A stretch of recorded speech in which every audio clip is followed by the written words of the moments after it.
හරිත කඳු වැටි අතරින් මීදුම සෙමින් ගලා යන ගංගා දොළවල මිහිරි නාදයෙන් පිරුණු දෙනියාය ප්‍රදේශයේ සියවස් ගණනාවක බෞද්ධ උරුමය හදත් නිහඬව රැකගෙන සිටින පුණ්‍ය භූමියක් පිහිටා ඇත.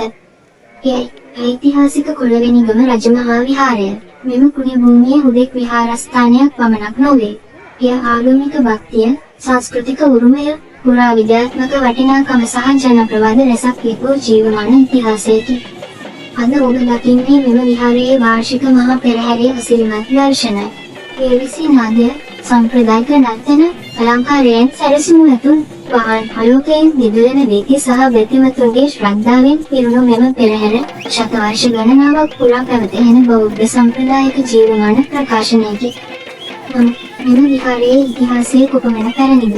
මෙම ප්‍රශ්නයට නිශ්චිත පිළිතුරක් දෙන ලිඛිත වාර්තාවක් අද වනතුරු හමු වී නැත. දේශීය සම්ප්‍රදායන් අනුව කොළවෙනිගම රජමහා විහාරය ඉතා පැරණි බෞද්ධ ආරාමයක් ලෙස සැලකේ. ශ්‍රී ලංකාවේ බෞද්ධ ඉතිහාසය ගැන කතා කරන විට මහා වංශය සහ දීප වංශය වැනි වංශ කතා අපට අමතක කළ නොහැක.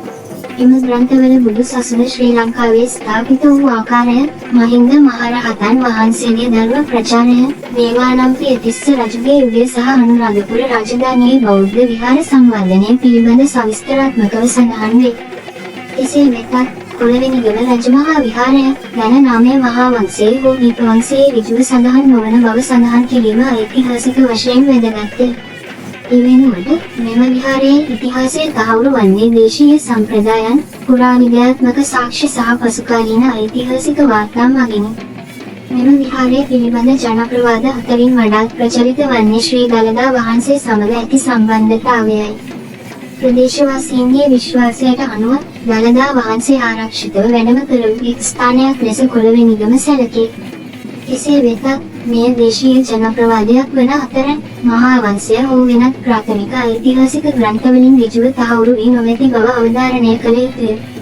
ඉතිහාසය සහ ජනප්‍රවාද අතර වෙනස හඳුනා ගැනීම අපගේ උරුමය නිවැරදිව තේරුම් ගැනීමට ඉතා වැදගත්ය. විහාර භූමියේ දක්නට ලැබෙන පැරණි ගල් පදනම්, ශිලා නිර්මාණ සහ වාස්තු විද්‍යාත්මක ලක්ෂණ මෙම ස්ථානය දීර්ඝ කාලයක් පුරා භික්ෂු සංඝයාගේ ආගමික මධ්‍යස්ථානයක් ලෙස පැවති බවට ඉදි සපයයි. ඒ නිසාම කොළවෙනිගම රජමහා විහාරයේ දකුණු පළාතේ බෞද්ධ උරුමයේ වටිනා පරිච්ඡේදයක් ලෙස සැලකේ.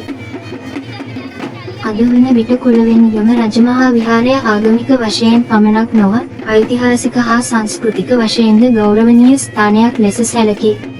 මෙම විහාරයේ සුවිශේෂීත්වයක් ලෙස සඳහන් වන්නේ ශ්‍රී දළදා මාලිගාවේ දියවඩන නිලමෙන් තෝරා පත්කර ගැනීමේ ක්‍රියාවලියේ ඡන්ද අයිතිය හිමි රජමහා විහාර අතරින් එකක් බව විහාරයේ සම්ප්‍රදායන් අතර මෙවැනි පිළිගැනීමක් පවතින බව සඳහන් වේ. එම සම්ප්‍රදාය මෙම විහාරයට ලැබී ඇති ඓතිහාසික ගෞරවය පිළිබඳ සාක්ෂියක් ලෙස සැලකේ. කාලයේ ගෙවී ගියද මෙම පුණ්‍ය භූමිය වටා ගොඩනැගුණු ආගමික සම්ප්‍රදායන් අදටත් නොකඩවා පවත්වාගෙන යනු ලබයි. ඔබ මේ මොහොතේ නරඹන්නේ එවැනි අසිරිමත් අවස්ථාවකි. විහාරස්ථානයෙන් ආරම්භ වන මහා පෙරහැර හේවිසි වාදනයේ ගාම්භීර නාදයත් සමග සෙමින් ඉදිරියට ගමන් කරයි.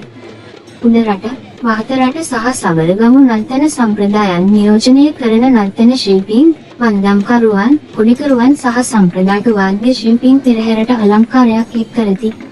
වහන් එළියෙන් බැබලෙන වීථි අතරින් වැතිමතුන්ගේ සාදු නාද මැදින් ඉදිරියට ගමන් කරන මෙම පෙරහැර ශ්‍රී ලාංකේය බෞද්ධ සංස්කෘතියේ අඛණ්ඩත්වය විදහා දක්වන ජීවමාන උරුමයකි.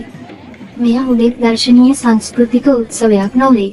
ඒ බුදු සසුනට, ආගමික උරුමයට සහ පරම්පරා ගණනාවක් පුරා පැවත එන ශ්‍රද්ධාවට කරන ගෞරවාදරයේ ප්‍රකාශනයකි.